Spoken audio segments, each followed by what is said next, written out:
Gente, a primeira coisa, as gráficas eram uma coisa bastante rústicas.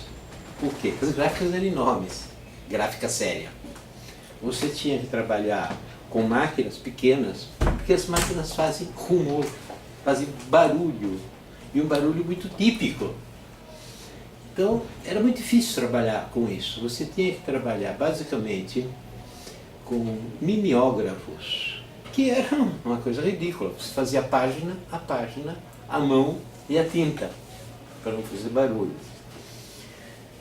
Ou, essa situação, tínhamos às vezes algumas possibilidades de offset, que é uma máquina, falando hoje, muito primitiva, mas que era moderna na época e fazia pouco barulho, mas não tinha capacidade de tiragem alta.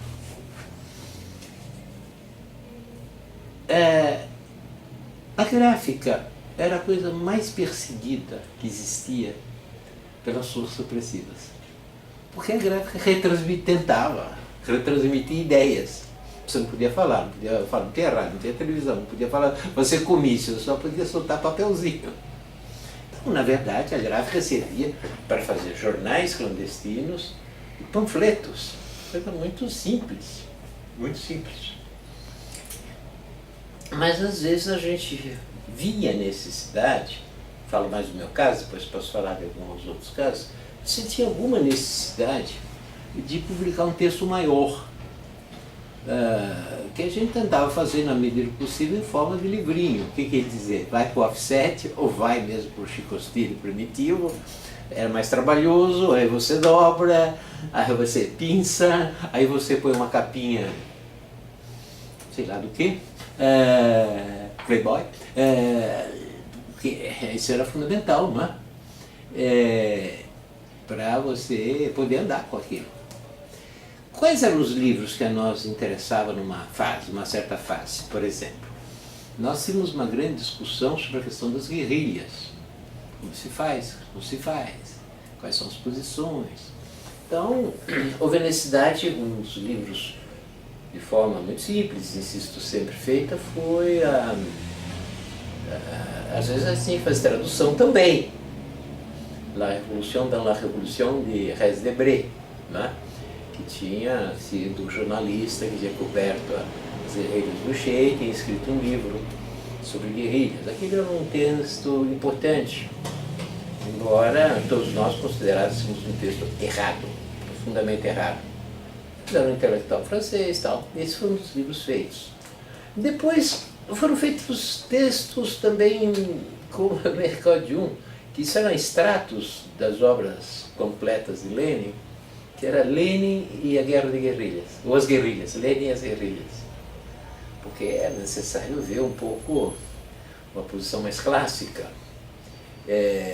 Textos de Ho Chi Minh, tinha a Guerra do Vietnã, textos de Mao Tse-tung, grande guerrilha do mundo, era a guerrilha chinesa.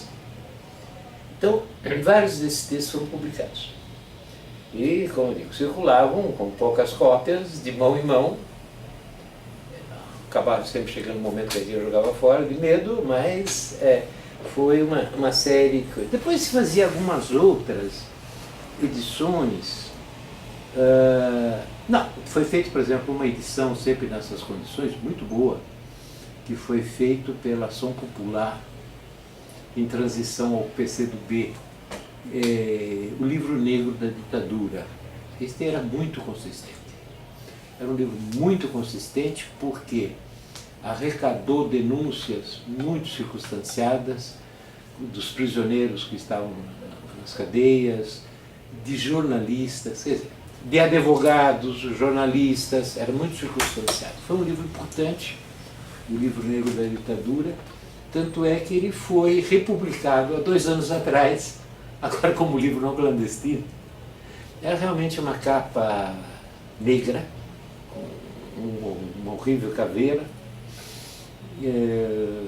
Esse foi já um trabalho feito muito melhor. Foi feito numa gráfica em Campinas. Foi feito uma gráfica em Campinas. Depois você tinha, às vezes, oportunidade de publicar em gráficas normais. onde você tinha companheiros. De noite eles faziam.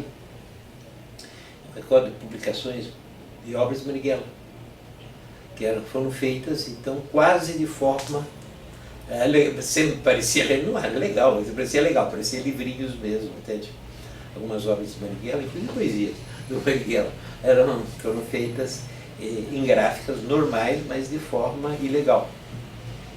E outros livros, estava me esquecendo, mas tinha outras formas desse tipo de trabalho. Meu Deus do céu, não, esqueci. Mas basicamente era isso, entende? Sim, por exemplo, um livrinho que era muito bem feito, era chamado A Margarida. Isso era livros da escola de partido do Partido Comunista Brasileiro. Eram textos próprios de escola, marxismo, de história, Revolução Mundial, etc. Era a cartilha da Margarida, porque ele era azul, com uma margarida na frente. Estes já eram textos que tinham sido feitos de qualidade superior, porque eram feitos na gráfica que pertencia à Voz Operária, que era uma gráfica muito boa no Rio de Janeiro, que era, esqueci o nome, mas era sob responsabilidade, por exemplo, do irmão do Pedro Aleixo, aquele que foi vice-presidente da República da ditadura, e depois morreu em consequência das torturas. O irmão do Pedro Aleixo, não Pedro Aleixo. Aqueles já eram feitos muito bem, porque a gráfica era muito boa e estava muito bem escondida. E estava num local onde você entrava através de uma caixa d'água e tinha o barulho da caixa d'água que cobria muito bem, fazia a água correr sempre, então cobria muito bem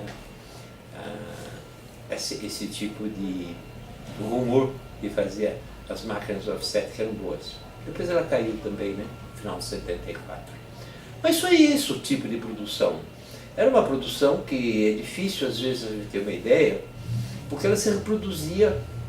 Eu falei mais da produção de São Paulo, ou do Rio, porque tinha gráfica, mas existiam gráficas também no Nordeste e no Rio Grande do Sul. No Rio Grande do Sul tinha bastante gráfica. Eles produziram alguns livros lá também, mas eu acho que é um trabalho que ainda não foi feito, quem sabe se um dia será feito, de recuperar todos esses livros clandestinos feitos nesses 20 anos. Sem dúvida nenhuma, foi um trabalho heróico, importante, que serviu para alguma coisa. É isso. E as organizações chegaram a ter gráficas compartilhadas? Ou cada organização encontrava um lugar físico específico para fazer essas atividades? A coisa mais santa que existe é a gráfica. Ninguém pode saber onde está uma gráfica. Pouquíssima gente pode saber. Por exemplo, vamos dizer, na gráfica que eu trabalhei, que é a exposição, 1, 2, 3, 4 pessoas conheciam. 4 pessoas conheciam. Sendo um Câmara Ferreira. Então a gráfica é uma coisa muito, muito séria. Se você pensa na classe operária feita pelo César Telles, Camelinha Telles, não mais do que 4 ou 5 pessoas conheciam. Isso assim, acho que lá na Baixada Fluminense, não mais do que 4 ou 5 pessoas conheciam. Às vezes caía alguma pessoa ligada à gráfica e não devia, isso era um desastre. Era um desastre, porque quando cai uma pessoa ligada à gráfica, morre, ou é estraçalhado, se a polícia sabe. E a primeira coisa que você tem que falar é gráfica. É gráfica. Então, nada, você não compartilha, não. Isso não pode. Para compartilhar arma, militante, tudo, menos a gráfica.